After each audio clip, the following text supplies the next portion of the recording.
Este audiolibro fue creado por la Sociedad de Derechos de las Letras de Chile, SADEL, con ayuda de la Biblioteca Nacional de Chile y es de distribución gratuita.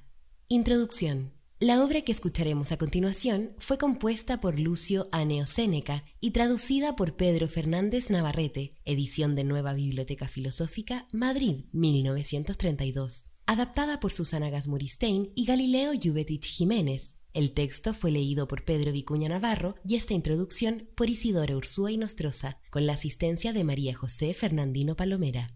Lucio Anneo Séneca, conocido como Séneca el Joven, orador, político, escritor y filósofo, que nació en el año 4 a.C.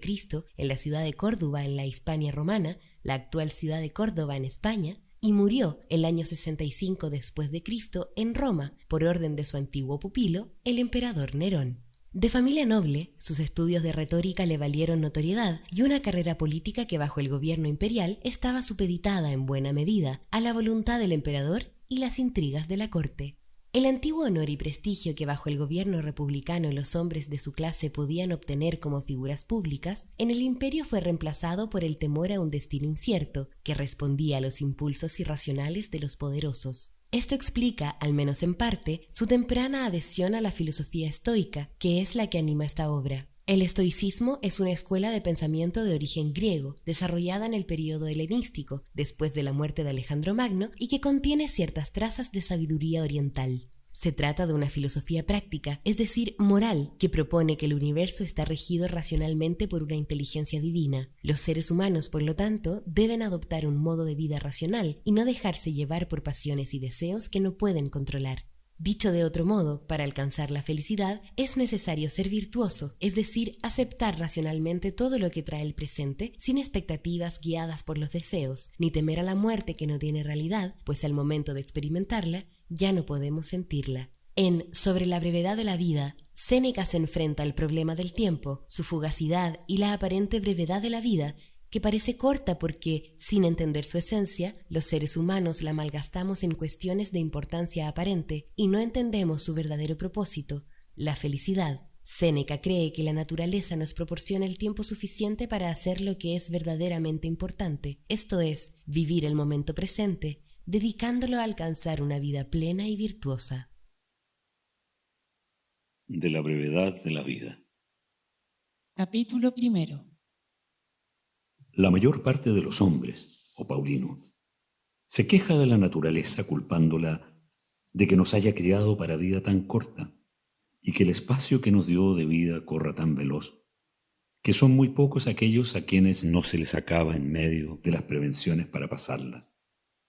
Y no es sola la turba del imprudente vulgo la que se lamenta de este opinado mal, que también el mismo efecto ha despertado en los excelentes varones, habiendo dado motivo a la ordinaria exclamación de los médicos, que siendo corta la vida, es largo el arte. De esto también se originó la disputa, indigna de varón sabio, que Aristóteles dio, que siendo la edad de algunos animales brutos tan larga, sea tan corta y limitada la del hombre, criado para cosas tan superiores. El tiempo que tenemos no es corto, pero perdiendo mucho de él, hacemos que lo sea, y la vida es suficientemente larga para ejecutar en ella cosas grandes si la empleáramos bien. Pero al que se le pasa en ocio y en deleites, y no la usa en ocupaciones dignas de elogio, cuando le llega el último trance, entendemos que se le fue sin que él haya entendido que la vida pasaba. Lo cierto es que la vida que se nos dio no es breve. Nosotros hacemos que lo sea. Y que no somos pobres, sino que malgastamos el tiempo, sucediendo lo que a las grandes riquezas, que si llegan a manos de dueños poco cuerdos, se disipan en un instante. Y al contrario, las cortas y limitadas, entrando en poder de administradores diligentes, crecen con el uso. Así, nuestra edad es suficientemente larga para los que usaren bien de ella. Capítulo 2. ¿Para qué nos quejamos de la naturaleza, pues ella es benevolente? Larga es la vida si la sabemos aprovechar. A uno detiene la insaciable avaricia, a otro la cuidadosa negligencia de inútiles trabajos. Uno se entrega al vino, Otro con la ociosidad se entorpece, a otro fatiga la ambición, pendiente siempre de ajenos pareceres. A uno lleva por diversas tierras y mares la despeñada codicia de mercancías con esperanzas de ganancia. A otros atormenta la militar inclinación, sin jamás quedar advertidos con los ajenos peligros, ni escarmentados con los propios. Hay otros que en veneración no agradecida de superiores, consumen su edad en voluntaria servidumbre. A muchos detiene la emulación de la fortuna de otros o el aborrecimiento de la propia. A otros trae una inconstante y siempre descontenta liviandad, vacilando entre varios pareceres, y algunos hay que, no agradándose de ocupación alguna a que dirijan su carrera, los hallan losados marchitos, y que no duda ser verdad lo que en forma de oráculo dijo el mayor de los poetas: pequeña parte de vida es la que vivimos, porque lo demás es espacio y no vida sino tiempo. Por todas partes los cercan apretados vicios, sin dar lugar a que se levante jamás, y sin permitir que pongan los ojos en el rostro de la verdad, y teniéndolos sumergidos y asidos en sus deseos, los oprimen. Nunca se les da lugar a que vuelvan sobre sí, y si acaso tal vez les llega alguna no esperada quietud, aún entonces andan fluctuando, sucediéndoles lo que al mar, en quien después de pacificados los vientos, quedan alteradas las olas, sin que jamás les solicite el descanso a dejar sus deseos. ¿Piensas que hablo solo de aquellos cuyos males son notorios? Pon los ojos en los demás, a cuya felicidad se arriman muchos, y verás que aún éstos se ahogan con sus propios bienes. ¿A cuántos son molestas sus mismas riquezas? ¿A cuántos ha costado su sangre el deseo de ostentar su elocuencia en todas ocasiones? ¿Cuántos, con sus continuos deleites, se han puesto pálidos? ¿A cuántos no ha dejado un instante de libertad las frecuentes visitas de sus clientes? Pasa, pues, desde los más ínfimos a los más empinados, y verás que éste ahoga, el otro asiste, aquel peligra, éste defiende y otro sentencia, consumiéndose los unos en los otros. Pregunta la vida de estos cuyos nombres se celebran, y verás que te conocen por señales, que éste es reverenciador de aquel del otro, y ninguno de sí. Con lo cual es ignorantísima la indignación de algunos, que se quejan del ceño de los superiores cuando no los hallan desocupados yendo a visitarlos. ¿Es posible que los que sin tener ocupación no están jamás desocupados para sí mismos, han de tener atrevimiento para condenar por soberbia lo que quizás es falta de tiempo? El otro, sea quien fuere, por lo menos tal vez, aunque con rostro mesurado, puso los ojos en ti. Tal vez te oyó, y tal vez te admitió a su lado, y tú jamás te has dignado de mirarte ni oírte. Capítulo 3.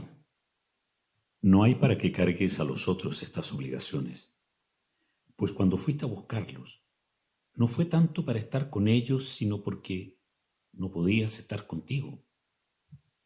Aunque concurran en esto todos los ingenios que resplandecieron en todas las edades, no acabarán de ponderar suficientemente esta niebla de los humanos entendimientos. No consienten que nadie les ocupe sus heredades, y por pequeña que sea la diferencia que se ofrece en asentar los linderos, vienen a las piedras y a las armas. Y tras eso, no solo consienten que otros entren en su vida, sino que ellos mismos introducen a los que han de ser los poseedores de ella. Ninguno hay que quiera repartir sus dineros habiendo muchos que distribuyen su vida. Muéstranse miserables en guardar su patrimonio, y cuando se llega a la pérdida de tiempo, son pródigos de aquello en que fuera justificada la avaricia.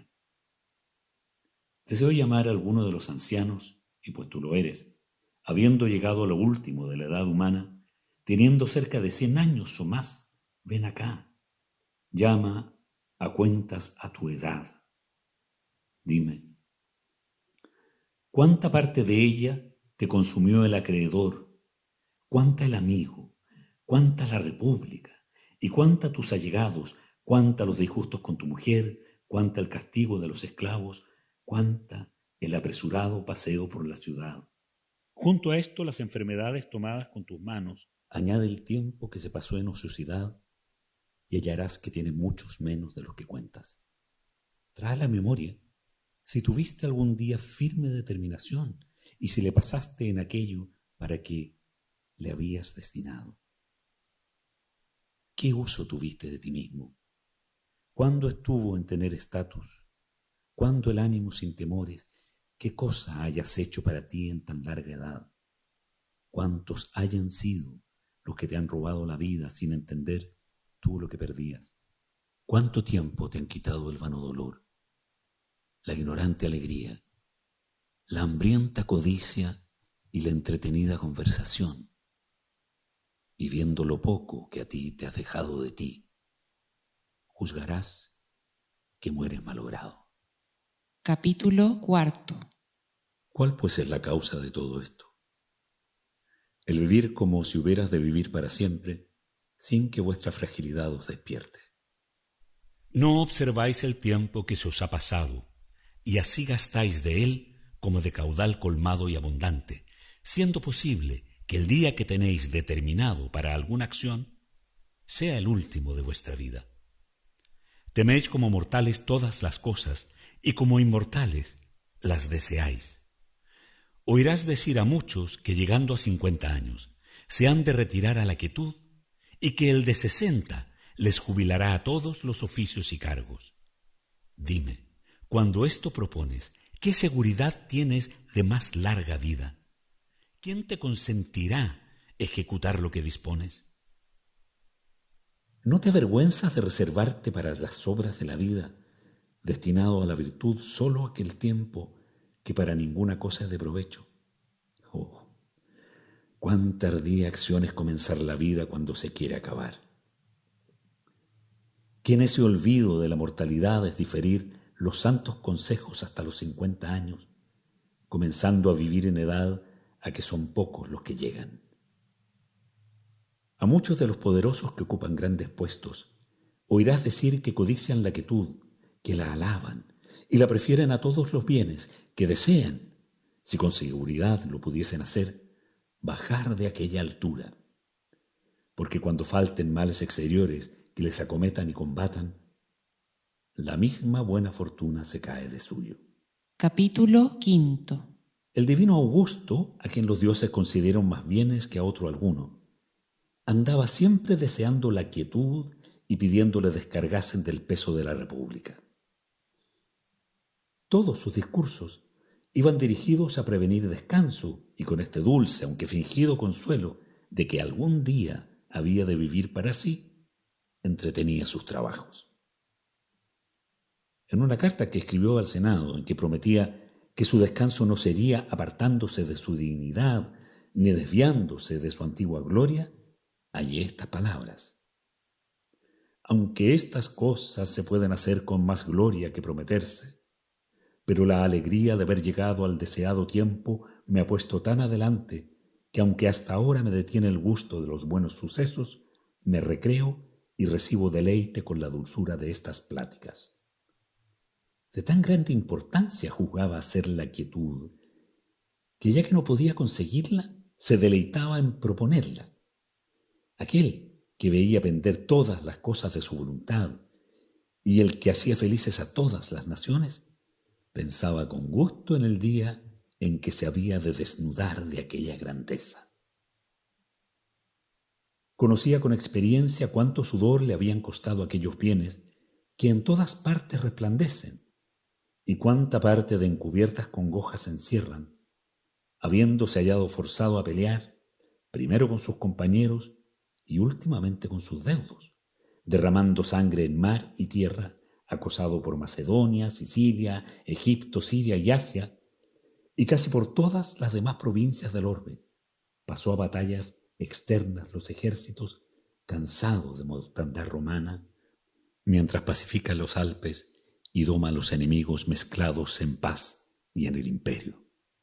Y mientras se ensanchan los términos, pasando los del Rin, Éufrates y Danubio, se estaban afilando contra él en la misma ciudad de Roma las espadas de Murena, de Escipión, de Lépido y de Ignacio, y apenas había deshecho las acechanzas de estos, cuando su propia hija y muchos mancebos nobles, atraídos con el adulterio como si fuera con juramento, ponían temor a su quebrantada vejez, después de lo cual le quedaba una mujer a quien temer otra vez con Antonio. Cortaba estas llagas cortando los miembros, y al punto nacían otras. Y como en cuerpo cargado con mucha sangre, se alteraban siempre algunas partes de él. Finalmente, deseaba la quietud, y en la esperanza y pensamiento de ella descansaban sus trabajos. Ese era el deseo de quien podía hacer que todos consiguiesen los suyos. Marco Tulio Cicerón, perseguido de los Catilinas, Clodios, Pompeyos y Crasos, los unos enemigos manifiestos y otros no seguros amigos, mientras arrimando el hombro tuvo a la república que se iba a caer, padeció con ella tormentas. Apartado, finalmente, e incapaz de estar quieto con la prosperidad e impaciente en la adversidad, abominó muchas veces de su consulado, tan sin fin, aunque no sin causa, alabado. Qué lamentables palabras pone en una carta que escribió a Ático después de vencido Pompeyo, y estando su hijo rehaciendo en España las quebrantadas armas. Me preguntas, dice, ¿qué hago aquí? Estoy en Metusculano libre a medias. Y añadiendo después otras razones, en que lamenta la edad pasada, se queja de la presente y desconfía de la venidera. Cicerón se llamó libre a medias, y verdaderamente no le convenía tomar tan abatido apellido, pues el varón sabio no es medio libre. Siempre goza de entera y sólida libertad. Y siendo suelto y gozando de su derecho, sobrepuja a los demás, no pudiendo haber quien tenga dominio en aquel que tiene imperio sobre la fortuna. Capítulo 6. Habiendo Livio Druso, hombre áspero y vehemente, removido las nuevas leyes y los daños de Graco, estando acompañado de grande concurso de toda Italia, no habiendo antevisto el fin de las cosas que ni podía ejecutar ni tenía libertad para retroceder en ellas, detestando su vida desde la niñez inquieta, se cuenta que dijo que él solo era quien, siendo muchacho, no había tenido un día de descanso. Atrevióse antes de salir de la niñez y de quitarse la ropa de niño a favorecer con los jueces las causas de los culpados, interponiendo su favor con tanta eficacia que consta haber violentado algunos pareceres. ¿Hasta dónde no había de llegar tan anticipada ambición?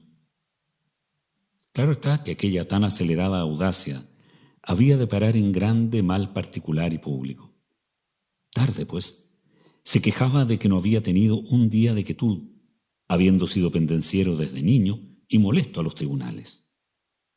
Dúdase si se mató él mismo, porque cayó habiendo recibido una repentina herida en la ingle, dudando alguno si en él fue la muerte voluntaria o si era su tiempo de morir. Superfluo será el referir muchos que, siendo tenidos de los demás por dichosísimos, dieron ellos mismos verdadero testimonio de sí. Pero en estas quejas ni se enmendaron ni enmendaron a otros, porque al mismo tiempo que las publicaban con palabras, volvían los afectos a su antigua costumbre. Lo cierto es que, aunque llegue en nuestra vida a 1000 años, se reduce a ser muy corta.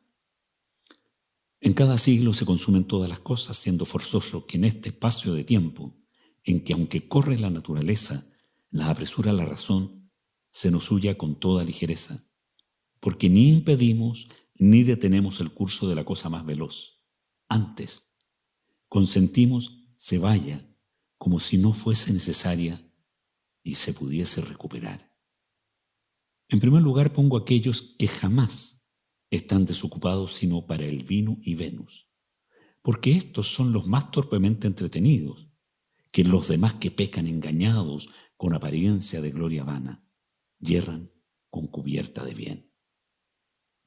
Ora me hables de los avarientos, ora de los airados, ora de los guerreros, todos estos pecan más varonilmente, pero la mancha de los inclinados a la sensualidad y deleites es torpe.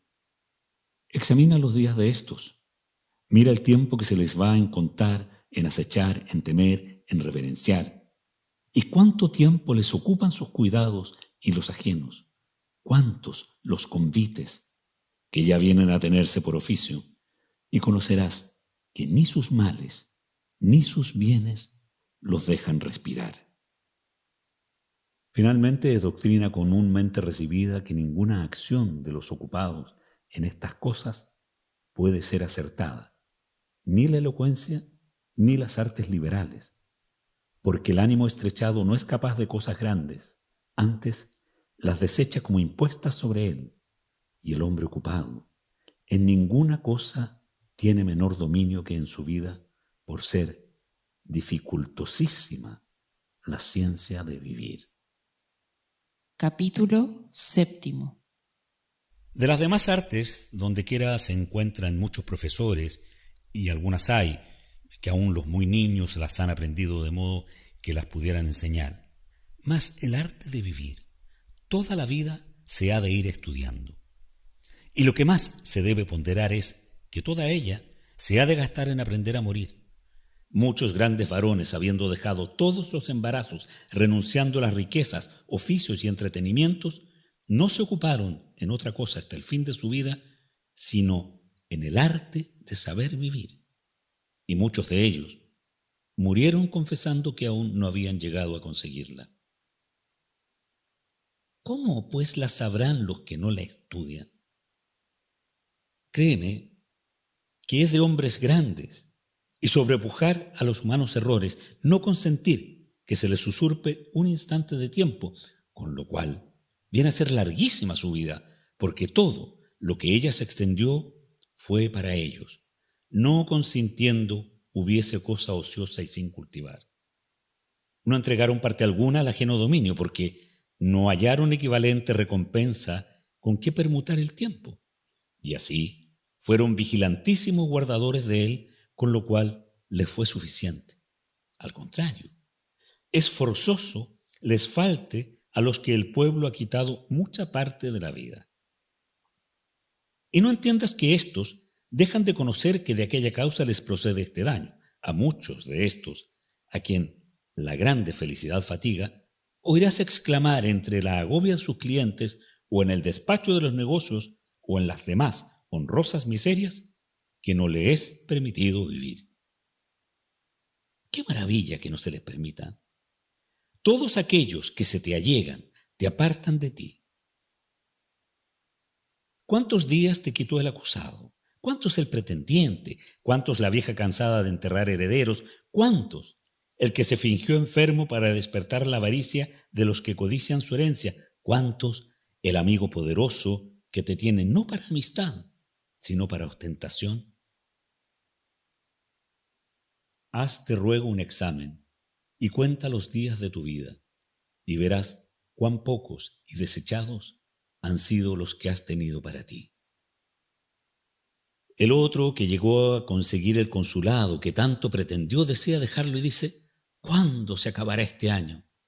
Tiene el otro a su cargo las fiestas, habiendo hecho gran aprecio de que le cayó por suerte la comisión, y dice: ¿cuándo escaparé de estos trabajos? Escogen a uno para abogado entre todos los demás, y llenas el tribunal de gente para oírle, aún hasta donde no alcanza su voz, y dice: ¿cuándo se acabará de sentenciar este pleito? Cada cual precipita su vida trabajando con el deseo de lo futuro y con el hastío de lo presente. Pero aquel que aprovecha para sí todo su tiempo y el que ordena todos sus días para que le sean de vida, ni desea ni teme al día venidero.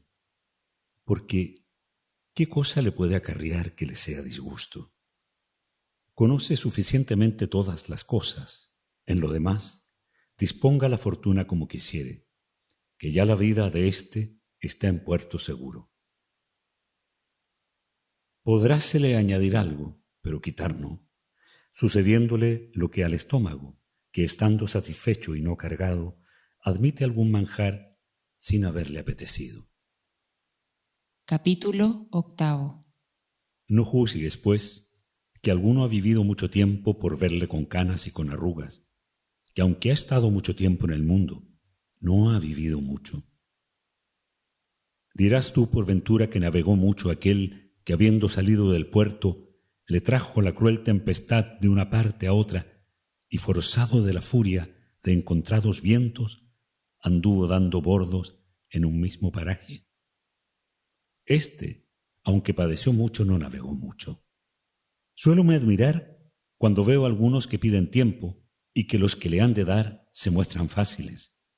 Los unos y los otros ponen la mira en el negocio para que se pida el tiempo, pero no la ponen en el mismo tiempo, y como si lo que se pide y lo que se da fuera de poquísimo valor, se desprecia una cosa tan digna de estimación. Engáñalos el ver que el tiempo no es cosa corpórea, ni se deja comprender con la vista, y así le tienen por cosa vilísima y de ningún valor. Algunos ilustres varones reciben dones de otro, y por ellos alquilan su trabajo, su cuidado y su diligencia, pero del tiempo no hay quien haga aprecio, usan de él pródigamente como de cosa dada gratuitamente. Pon los ojos en los que esto hacen y míralos cuando están enfermos, y cuando se les acerca el peligro de la muerte y temen la pena capital, y verás que dicen, tocando las rodillas de los médicos, que están dispuestos a dar toda su hacienda por conservar la vida. Tan diversa es en ellos la inconsistencia de los afectos. Y si como podemos traer a cada uno a la memoria el número de los años que se le han pasado, pudiésemos tener certeza de los que le quedan, ¡oh! ¿Cómo temblarían aquellos a quienes les quedasen pocos y cómo huirían de disiparlos? La disposición de lo que es cierto, aunque sea poco, es fácil, pero conviene guardar con mayor diligencia aquello que no saben cuándo se te ha de acabar. Y no pienses que ellos ignoran que el tiempo es cosa preciosa, pues para encarecer el amor que tienen a los que aman mucho, les suelen decir que están prontos a darles parte de sus años.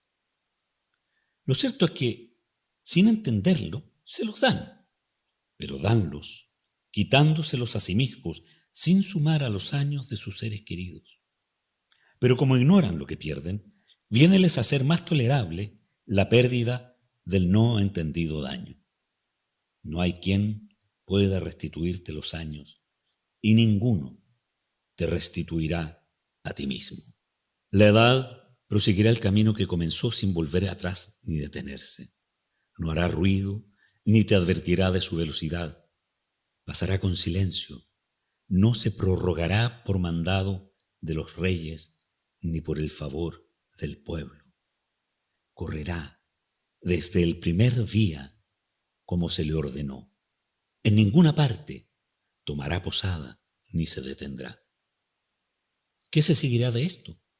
Que mientras tú estás ocupado, huye aprisa la vida, llegando la muerte para la cual, quieras o no quieras, es forzoso desocuparte.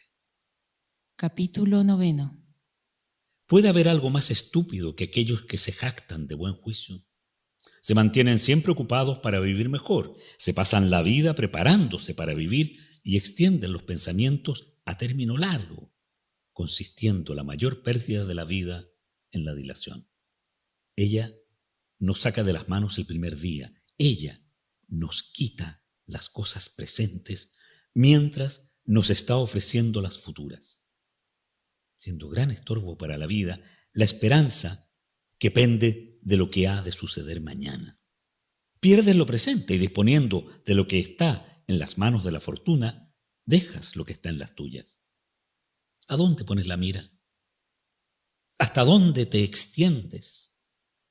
Todo lo que está por venir es incierto. vive derechamente, y advierte que el mayor de los poetas, como inflamado de algún divino oráculo, cantó aquel saludable verso: el mejor día de los miserables mortales es el primero que escapa. ¿Por qué te detienes? Dice. ¿Por qué tardas? El tiempo huye si no le ocupas, y aunque le ocupes, huye. Y así se ha de contrastar su celeridad con la presteza de aprovecharle, cogiendo con prisa el agua como de arroyo rápido, que en pasando la corriente queda seco. También es muy a propósito para condenar los pensamientos prolongados, que no llamó buena a la edad, sino al día. Capítulo 10. ¿Cómo pues en tan apresurada huida del tiempo quieres tú, sin preocupaciones y lentamente, extender tus años en una larga serie de meses y años según tus deseos? Advierte que el poeta habló contigo cuando habló del día, y del día que huye. No se debe, pues, dudar que huye el primer buen día a los miserables y ocupados hombres, cuyos pueriles ánimos oprime la vejez, llegando a ella desapercibidos y desarmados. No hicieron prevenciones y dieron de repente en sus manos, no echando de ver que cada día se les iba acercando, sucediéndoles lo que a los caminantes que, entretenidos en alguna conversación o alguna lectura o algún interior pensamiento, echan de ver que han llegado al lugar antes que entendiesen que estaban cerca. Así, este continuo y apresurado viaje de la vida en que vamos, a igual paso los dormidos y los despiertos, no lo conocen los ocupados, sino cuando se acabó. Capítulo 11. Si hubieran de probar con ejemplos y argumentos lo que he propuesto, ocurriéranme muchos con que hacer evidencia que la vida de los ocupados es brevísima. Solía decir Faliano, no de estos filósofos de cátedra, sino de los verdaderos y antiguos, que contra las pasiones se habían de pelear con ímpetu y no con sutileza, ahuyentando el escuadrón de los afectos no con pequeños golpes, sino con fuertes encuentros, porque para deshacerle no bastan ligeras escaramuzas, sino heridas que corren. Pero para avergonzar a los hombres de sus culpas, no basta con dolernos de ellos, menester es enseñarles. En 3 tiempos se divide la vida, en presente, pasado y futuro. De estos, el presente es vivísimo, el futuro dudoso, el pasado cierto. Porque que con ningún imperio puede volver atrás, y en él perdió ya su derecho a la fortuna, es el que no gozan los ocupados por faltarles tiempo para poner los ojos en lo pasado. Y si tal vez le tienen, es desabrida la memoria de las cosas pasadas porque contra su voluntad reducen al ánimo los tiempos mal empleados sin tener osadía de acordarse de ellos. Porque los vicios, que con algún halago de deleite presente se iban entrando con disimulación, se manifiestan con la memoria de los pasados. Ninguno otro, sino aquel que reguló sus acciones con el nivel de la buena conciencia, que jamás se deja engañar culpablemente, hace con gusto reflexión en la vida pasada, pero el que con ambición deseó muchas cosas, el que las despreció con soberanía y las adquirió con violencia, el que engañó con acechanzas, robó con avaricia y despreció con prodigalidad, es forzoso tema a su misma memoria. Esta parte del tiempo pasado es una cosa sagrada y delicada, libre ya de todos los humanos acontecimientos y exenta del imperio de la fortuna, sin que le aflijan pobreza o miedo, ni el concurso de varias enfermedades. Esta no puede inquietarse ni quitarse por ser su posición perpetua y libre de recelos. El tiempo presente es sólo de días singulares, y su presencia consiste en instantes. Pero los días del tiempo pasado, siempre que se lo mandares, parecerán en tu presencia consintiendo ser detenidos para ser residenciados a tu albedrío. Si bien Para este examen falta tiempo a los ocupados. Que el discurrir sobre toda la vida pasada es dado solamente a los entendimientos quietos y sosegados. Los ánimos de los atolondrados están como debajo de yugo, no pueden mirarse ni volver la cabeza. Anegóse pues su vida, y aunque le añadas lo que quisieres, no fue de más provecho que lo es la nada, si no exceptuaron y reservaron alguna parte. De poca importancia es el darles largo tiempo, si no hay en qué haga asiento y se guarde. Piérdeseles por los rotos y agujereados ánimos. El tiempo presente es brevísimo, de tal manera que algunos dicen que no le hay, porque siempre está en veloz carrera. Corre y precipítase, y antes deja de ser que haya llegado, sin ser más capaz a detenerse que el orbe y las estrellas, cuyo movimiento es sin descanso y sin pararse en algún lugar. No gozan, pues, los ocupados más que del tiempo presente, el cual es tan breve que no se puede comprender, y aun éste se les huye estando ellos distraídos en diversas cosas. Capítulo 12. ¿Quieres finalmente saber lo poco que viven? Pues mira lo mucho que desean vivir. Mendigan los viejos decrépitos a fuerza de votos el aumento de algunos pocos años. Fíngense de menos edad y lisonjéanse con la mentira. Engáñanse con tanto gusto como si juntamente engañaran a los hados. Pero cuando algún accidente les advierte la mortalidad, mueren como atemorizados, no como los que salen de la vida, sino como excluidos de ella. Dicen a voces que fueron ignorantes en no haber vivido y que si escapan de aquella enfermedad han de vivir en descanso. Conocen, entonces, cuán en vano adquirieron los bienes que no han de gozar y cuán perdido fue todo afán. Pero qué cosa estorba que la vida de los que la pasan apartados de negocios no sea larga. Ninguna parte de ella se emplea en diferente fin. Nada se desperdicia, nada se da a la fortuna, nada con negligencia se pierde, nada se disminuye con dádivas, nada hay infructuoso. Y para decirlo en una palabra, toda ella está dando réditos y así, por pequeña que sea, es suficiente. ¿De qué se seguirá que cada y cuando que al varón sabio se llegare el último día, no se detendrá en ir a la muerte con paso deliberado? Preguntarásme por ventura, ¿a qué personas llamo ocupadas? No pienses que hablo solo de aquellos que para que desocupen los tribunales es necesario soltar los perros y que tienen por honrosos los encontrones que les dan los que los siguen y por afrentosos los que reciben de los que no les acompañan, ni aquellos a quien sus oficios los sacan de sus casas para chocar con las puertas ajenas, ni aquellos a quien enriquece la vara del juez con infames ganancias que tal vez crían postema.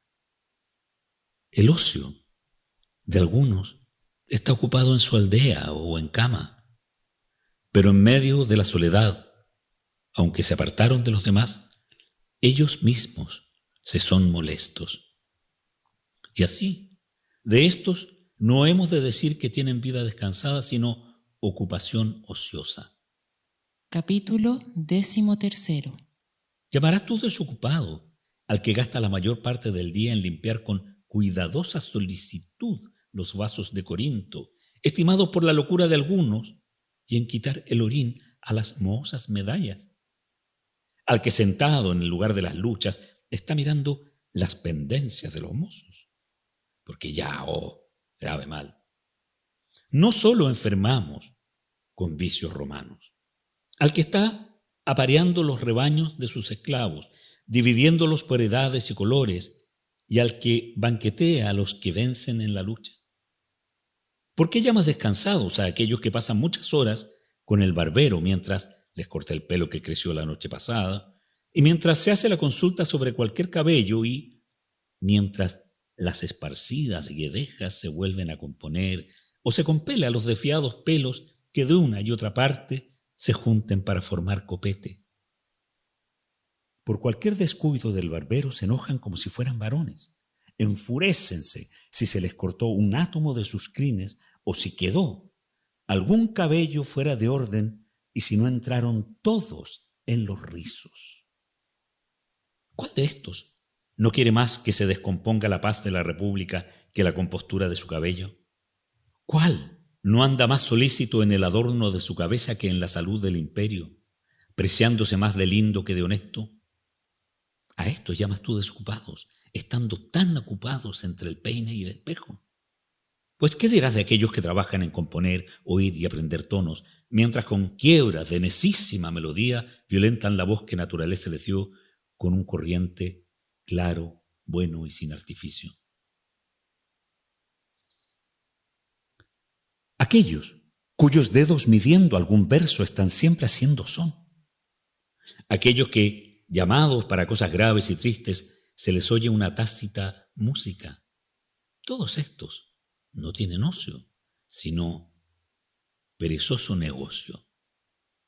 Tampoco pondré convites de estos entre los tiempos desocupados, viéndolos tan solícitos en componer los aparadores, en alinear las libreas de sus criados, que suspensos están en cómo vendrá partido el jabalí por el cocinero, con qué presteza han de acudir los pajes a cualquier seña, con cuánta destreza se han de trinchar las aves en no feos pedazos, cuán curiosamente los infelices mozuelos limpian la saliva de los borrachos. Con estas cosas se afecta a granjear fama de curiosos y espléndidos, siguiéndoles de tal modo sus oficios hasta el fin de la vida, que ni beben ni comen sin ambición. Tampoco has de contar entre los ociosos a los que se hacen llevar de una parte a otra en silla o en litera, saliendo al encuentro a las horas del paseo como si el dejarle no les fuera lícito. Otro les advierte cuando se han de lavar, cuando se han de bañar, cuando han de cenar, y llega a tanto la enfermedad de ánimo relajado y dejativo, que no pueden saber por sí si acaso tienen hambre. Oí decir de uno de estos delicados, si es que se puede llamar deleite ignorar la vida y costumbres de hombres, que habiéndole sacado de un baño en brazos y sentádole en una silla, que dijo, preguntando si estaba sentado: ¿piensas tú que éste que ignora si está sentado sabe si vive, si ve y si está ocioso? No sé si me compadezca más de que lo ignorase o de que fingiese ignorarlo. Muchas son las cosas que ignoran y muchas en las que imitan la ignorancia. Deleitanles algunos vicios y teniéndolos por argumento de su felicidad, juzgan que es de hombres bajos el saber lo que han de hacer. Dirás que los poetas han fingido muchas cosas para saherir las demasías. Pues créeme, que es mucho más lo que se les pasa por algo que lo que fingen. Habiendo en este nuestro infeliz siglo, para solo esto ingenioso, pasado tan adelante la abundancia de increíbles vicios, que podemos llegar a condenar la negligencia de las sátiras. Que exista un hombre tan muelle que tenga que saber por otro si está sentado. Capítulo 14. Este no se debe llamar ocioso. Otro nombre se le ha de poner. Enfermo está, o por mejor decir, muerto.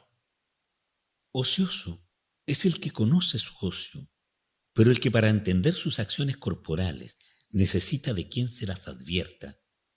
Este solamente es medio vivo. ¿Cómo tendrá dominio en el tiempo? Sería prolijidad referir todos aquellos a quien los dados, el ajedrez, la pelota o el cuidado de curtirse al sol les consume la vida. No son ociosos aquellos cuyos deleites los traen afanados. Y nadie duda que los que se ocupan en estudios de letras inútiles, de que ya entre los romanos hay muchos, fatigándose no poco, obran nada. Enfermedad fue de los griegos investigar qué número de remeros tuvo Ulises, si se escribió primero la Ilíada o la Odisea, si son entrambos libros de un mismo autor, con otras impertinencias de esta calidad que calladas no ayudan a la conciencia y dichas no dan opinión de más docto, sino de más enfadoso. Advierte cómo se ha ido apoderando de los romanos la inútil curiosidad de aprender lo no necesario. Estos días oía un hombre sabio que refería que Druilo fue el primero que venció en batalla naval, que Curio Dentato el primero que metió elefantes en el triunfo, aunque la noticia de estas cosas no mira a la gloria verdadera, tocan sus ejemplos en materias civiles. No siento útil su conocimiento, nos deleita con una gustosa vanidad. Perdonemos también a los que inquieren cuál fue el primero que persuadió a los romanos la navegación. Este fue Claudio Candés, llamado así porque los antiguos llamaban Candés a la trabazón de muchas tablas, y las tablas se llaman códices, y los navíos, que según la antigua costumbre portean los bastimentos, se llaman caudicarias.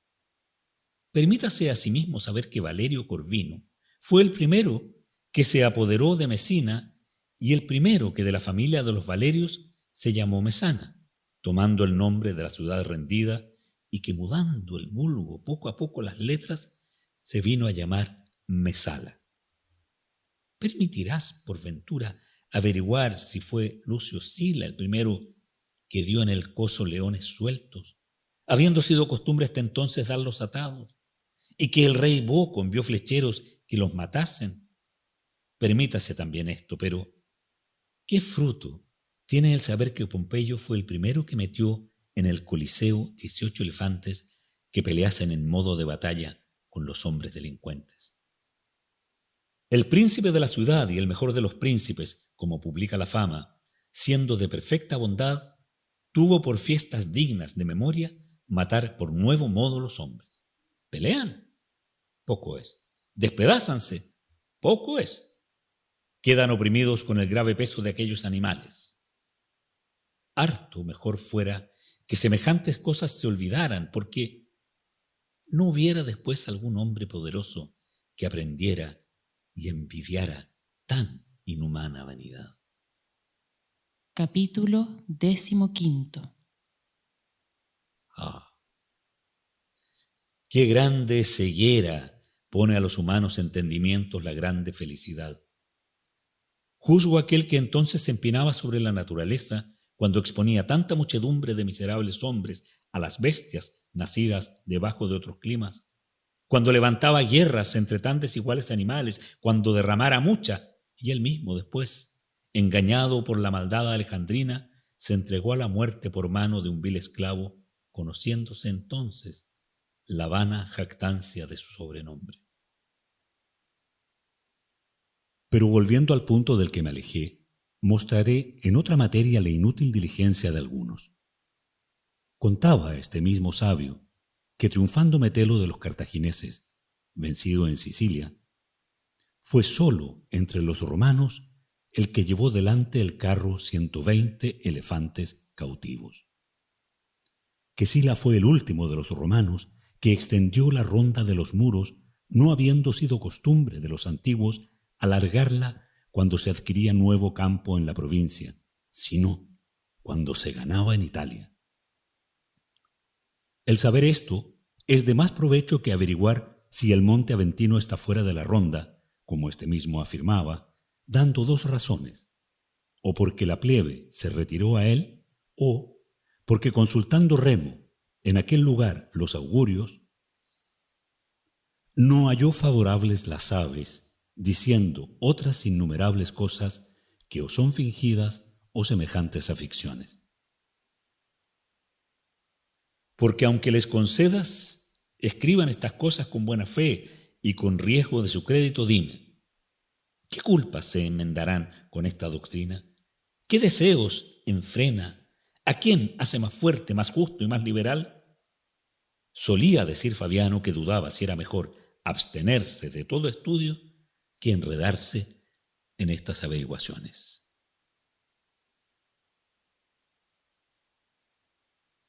Solo aquellos gozan de quietud que se desocupan para admitir la sabiduría, y solo ellos son los que viven, porque no solo aprovechan su tiempo, sino que le añaden todas las edades, haciendo propios suyos todos los años que han pasado. Porque si no somos ingratos, es forzoso confesar que aquellos clarísimos inventores de las sagradas ciencias nacieron para nuestro bien y encaminaron nuestra vida.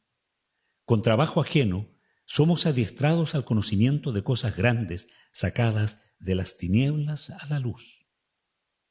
Ningún siglo nos es prohibido, a todos somos admitidos.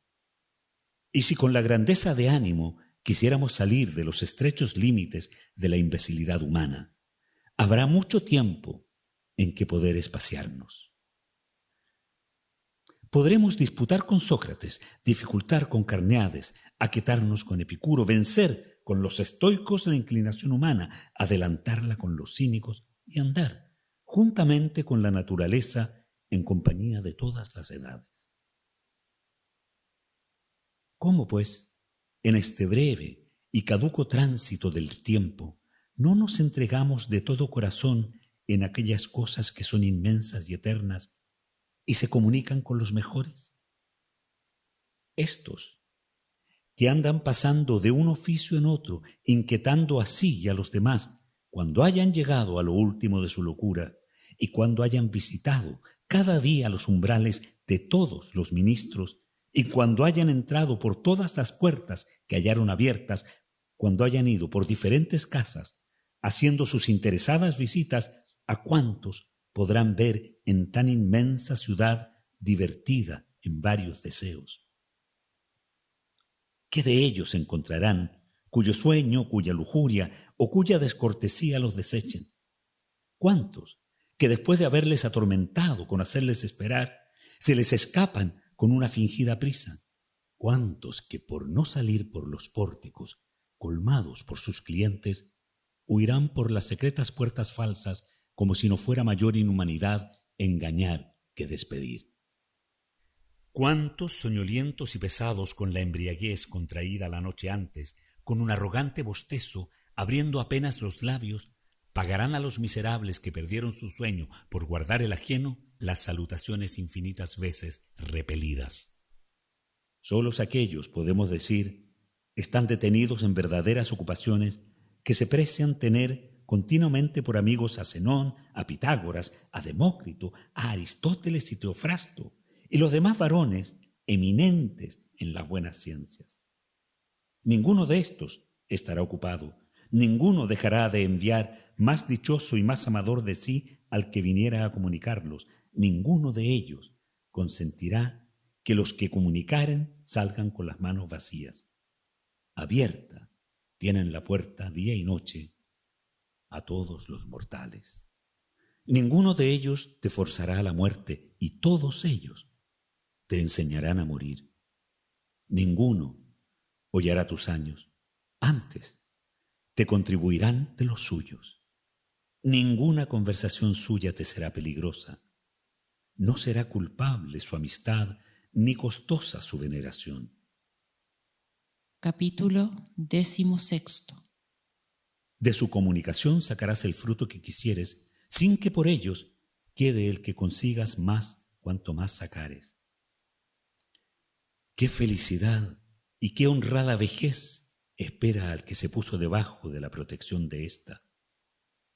Tendrá con quien deliberar de las materias grandes y pequeñas, a quien consultar cada día en sus negocios y de quien oír verdades sin injurias y alabanzas sin adulación, y una idea cuya semejanza imite. Solemos decir que no estuvo en nuestra potestad elegir padres, habiéndonoslos dado la fortuna. Con todo eso, habiendo tantas familias de nobilísimos ingenios, nos viene a ser lícito nacer a nuestro albedrío. Escoge a cuál de ellas quieres agregarte, que no solo serás adoptado en el apellido, sino para gozar aquellos bienes que no se dan para guardarlos con malignidad y bajeza, siendo de calidad que se aumentan más cuando se reparten en más. Estas cosas te abrirán el camino para la eternidad, colocándote en aquella altura de la cual nadie será derivado. Solo este medio hay con que extender la mortalidad, o para decirlo mejor, para convertirla en inmortalidad. Las horas y las memorias y todo lo demás, que o por sus decretos dispuso la ambición o levantó con fábricas, con mucha brevedad se deshace. No hay cosa que no destruya la vejez larga, consumiendo con más prisa lo que ella misma consagró. Sola la sabiduría es a quien no se puede hacer injuria. No la podrá borrar la edad presente, ni la disminuirá la futura, antes la que viniere añadirá alguna parte de veneración, porque la envidia siempre hace su morada en lo cercano, y con más sinceridad nos admiramos de lo más remoto. Tiene, pues, la vida del sabio grande latitud, no la estrechan los términos que a la de los demás. Él solo es libre de las leyes humanas, sírvenle todas las edades como a Dios.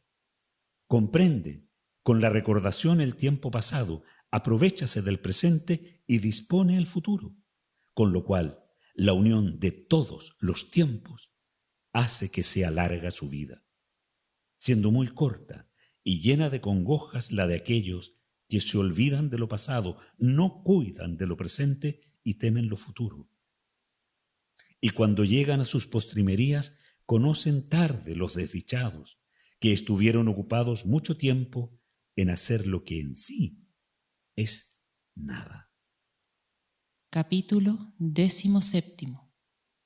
Y no tengas por suficiente argumento para probar que tuvieron larga vida el haber algunas veces llamado a la muerte. Atorméntalo su imprudencia con inconstantes afectos que, incurriendo en lo mismo que temen, desean muchas veces la muerte porque la temen. Tampoco es argumento para juzgar larga la vida el quejarse de que son largos los días y que van espaciosas las horas para llegar al tiempo señalado para el convite. Porque si tal vez los dejan sus ocupaciones, se abrazan en el descanso, sin saber cómo le desecharán o cómo lo aprovecharán. Y así, luego buscan alguna ocupación, teniendo por pesado el tiempo que están sin ella. Sucediéndoles lo que a los que esperar el día destinado para los juegos gladiatorios o para otro algún espectáculo o fiestas que desean, hacen aprisa los días intermedios, porque retarda lo que esperan para llegar, tienen por prolija la dilación, que a aquel tiempo que al que le ama es breve y precipitado, haciéndose más breve por su culpa. Porque sin tener consistencia en los deseos, pasan de una cosa en otra. A estos no son largos, sino molestos los días, y al contrario, tienen por cortas las noches los que las pasan entre los lascivos abrazos de sus amigas o en la embriaguez de que tuvo origen la locura de los poetas, que alentaron con fábula las culpas de los hombres, fingiendo que Júpiter, enviciado en el adulterio de Alcmena, había dado duplicadas horas a la noche. El hacer autores de los vicios a los dioses, ¿qué otra cosa es sino animar a ellos y dar a la culpa una disculpable licencia con el ejemplo de la divinidad? A estos, que tan caras cuestan las noches, ¿podrán dejar de parecerles cortísimas? Pierden el día esperando la noche y la noche con el temor del día. Y aún sus mismos deleites son temerosos y desasosegados con varios recelos, entrando en medio del gusto algún congojoso pensamiento de lo poco que dura. De este afecto nació el llorar los reyes su poderío, y sin que la grandeza de su fortuna los alegrase, les puso terror el fin que les esperaba. Extendiendo el insolentísimo rey de los persas sus ejércitos por largos espacios de tierra, sin poder comprender su número ni medida, derramó lágrimas, considerando que dentro de 100 años no había de haber vivo alguno de tan florida juventud, siendo el mismo que los llora el que les había de apresurar la muerte, y habiendo de consumir en breve tiempo a unos en tierra, a otros en mar, a unos en batallas, a otros en huidas, ponía el temor en el 100º año. Capítulo 18. Son pues sus gustos cargados de recelos, porque no estriban en fundamentos sólidos. Y así, con la misma vanidad que les dio principio, se deshacen. ¿Cuáles, pues, juzgarás son aquellos tiempos aún, por su misma confesión, miserables? Pues aún los en que se levantan sobrepujando el ser de hombres son poco serenos. Los mayores bienes son congojosos y nunca se ha de dar menos crédito a la fortuna que cuando se muestra favorable. Para conservarnos en una buena dicha, necesitamos de otra y de hacer votos para que duren los buenos sucesos, porque todo lo que viene de mano de la fortuna es inestable, y lo que subió más alto está en mayor disposición de caída sin que cause deleite lo que amenaza ruina. Y así es forzoso que no solo sea brevísima, sino miserable la vida de aquellos que con gran trabajo adquieren lo que en mayor han de poseer. Consiguen con su sudor lo que desean y poseen con ansias lo que adquirieron con trabajo, y con esto no cuidan del tiempo que, pasando una vez, jamás ha de volver. A las antiguas ocupaciones sustituyen otras de nuevo. Una esperanza despierta a otra y una ambición a otra ambición. No se busca el fin de los trabajos, pero múdase la materia. Nuestras honras nos atormentan, pero más tiempo nos consumen las ajenas.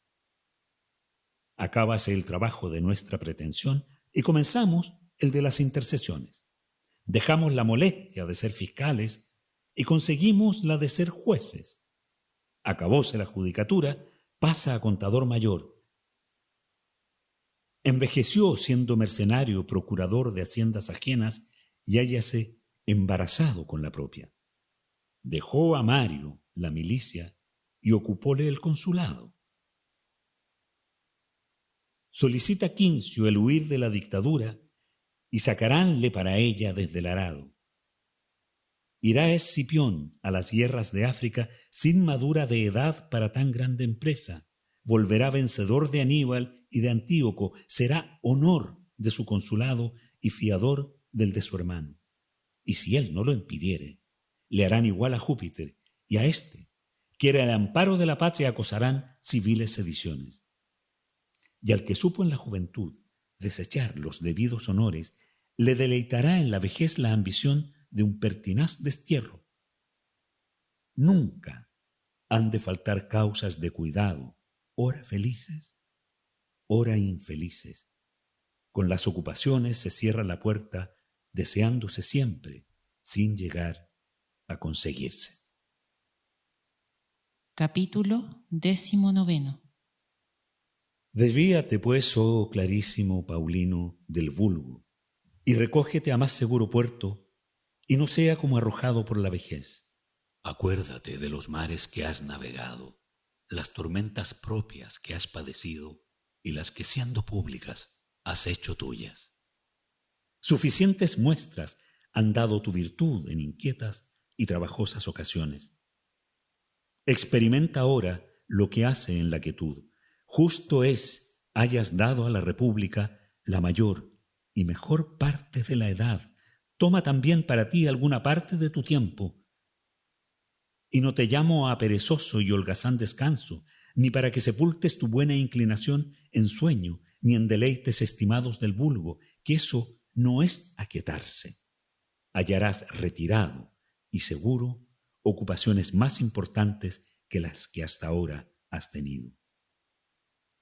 Administrando tú las rentas del imperio con moderación de ser ajenas, con la misma diligencia que si fueran propias y con la rectitud de ser públicas, consigues amor de un oficio en que no es pequeña hazaña evitar el odio.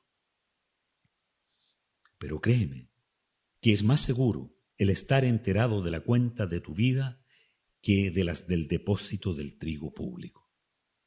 Reduce a ti ese vigor de ánimo capacísimo de grandes cosas y apártale de ese misterio que, aunque es magnífico, no es apto para vida perfecta. Y persuádete que tantos estudios como has tenido desde tu primera edad en las ciencias no fueron a fin de que se entregasen a tu cuidado tantos millares de fanegas de trigo. De cosas mayores y más altas habías dado esperanzas. No faltarán para esa ocupación hombres de escogida capacidad y de cuidadosa diligencia. Para llevar cargas, más aptos son los tardos jumentos que los nobles caballos, cuya generosa ligereza, ¿quién hay que la oprima con peso grave? Piensa asimismo de cuánto fastidio sea el exponerte a tan grande cuidado. Tu ocupación es como los estómagos humanos, que ni admiten razón, ni se mitigan con equidad, porque el pueblo hambriento no se aquieta con ruegos. Pocos días después que murió Calígula, a quien debía pesar mucho, si es que existe sentimiento en el infierno, moriría viviendo aún el pueblo romano. Quedó Roma con provisiones para 7 u 8 días. Y mientras él construía puentes con navíos y jugaba con las fuerzas del imperio, presentóse el último de los males, aún para los sitiados: la escasez de alimentos. El querer imitar a un furioso rey extranjero con infelicidad soberbio le hubo de costar la pérdida y el hambre y lo que a ella se sigue, que es la ruina de todas las cosas. ¿Qué pensamiento tendrán entonces aquellos a quien estaba encomendada la provisión de trigo público, esperando recibir hierro, piedras, fuego y espadas? Encerraban con suma disimulación y no sin causa en sus pechos tantos encubiertos males por haber muchas enfermedades que se han de curar, ignorándolas los enfermos, habiendo habido muchos a quien el conocer su enfermedad fue causa de su muerte. Capítulo 20. Recógete a estas cosas más tranquilas, más seguras y mayores. ¿Piensas que es igual ocupación cuidar que el trigo se eche en los graneros sin que el fraude o negligencia de los que le portean le hayan maleado, atendiendo a que con la humedad no se dañe o escaliente, para que responda al peso y medida? ¿O el llegarte a estas cosas sagradas y sublimes, habiendo de alcanzar con ellas la naturaleza de los dioses? ¿Y qué deleite, qué estado, qué fortuna, qué suceso espera tu alma, y en qué lugar nos ha de poner la naturaleza cuando estemos apartados de los cuerpos? ¿Qué cosa sea la que sustenta todas las cosas pesadas del mundo, levantando al fuego a lo alto, moviendo en sus cursos las estrellas con otras 1000 llenas de maravillas? ¿Quieres tú, dejando lo terreno, mirar con el entendimiento estas superiores? Ahora pues, mientras la sangre está caliente, los vigorosos han de caminar a lo mejor. En este género de vida te espera mucha parte de las buenas ciencias, el amor y ejercicio de la virtud, el olvido de los deleites, el arte de vivir y morir, y finalmente, un soberano descanso. El estado de todos los ocupados es miserable, pero el de aquellos que aún no son suyas las ocupaciones en que trabajan es miserabilísimo. Duermen por sueño ajeno, andan con ajenos pasos, comen con ajena gana. Hasta el amar y aborrecer, que son acciones tan libres, lo hacen mandados.